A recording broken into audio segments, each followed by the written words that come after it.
প্রকৃতির এক অপরূপ সৌন্দর্যে লীলাভূমি হিমালয় কন্যা নেপাল। যেদিকে চোখ যায় সেদিকে শুধু সবুজের সমারোহ। মাঝে মাঝে অসংখ্য ছোট বড় পাহাড় মাথা উঁচিয়ে আছে। এসবই নেপালকে বানিয়ে তুলেছে অনিন্দ, অনবদ্য, অপরূপ এক অদ্ভুত মায়ার দেশ নেপাল। তবে সৌন্দর্যের আধার নেপালে দেখা দিয়েছে ভয়ঙ্কর প্রাকৃতিক দুর্যোগ। 250-টিরও বেশি ডিজাইন অপশন নিয়ে ওয়ালটন স্মার্ট ফ্রিজ, বোঝে আপনার প্রয়োজন। নেপালে ভারী বৃষ্টিতে সৃষ্ট বন্যা ও ভূমিধসে মৃত্যুর সংখ্যা বেড়ে দাঁড়িয়েছে 112 জনে। বহু লোক এখনো নিখোঁজ রয়েছেন। নিখোঁজদের খোঁজে এবং পানিবন্দীদের উদ্ধারে কাজ করছেন উদ্ধারকারীরা।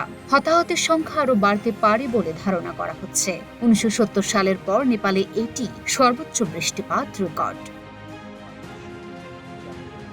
স্থানীয় সময় শুক্রবার থেকেই নেপালের বিভিন্ন স্থানে প্রবল বৃষ্টিপাত হচ্ছে। বিভিন্ন স্থানে নদীর পানি বিপজ্জনক সীমায় পৌঁছানোর কারণে আকস্মিক বন্যা পরিস্থিতি তৈরি হয়েছে বলে জানিয়েছে দুর্যোগ বিষয়ক কর্তৃপক্ষ। গত 3 দিন ধরে অবিরাম বর্ষণে দেশ জুড়ে ভয়াবহ বন্যা ও ভূমিধস হয়েছে এবং শনিবার রাত পর্যন্ত অন্তত 112 জনের মৃত্যু হয়েছে। এই দুর্যোগে আরও 68 জন নিখোঁজ হয়েছেন।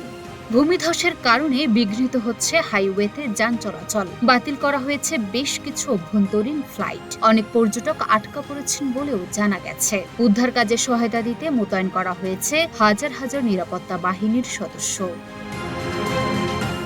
Luna Afroz Nipa, Dhaka post.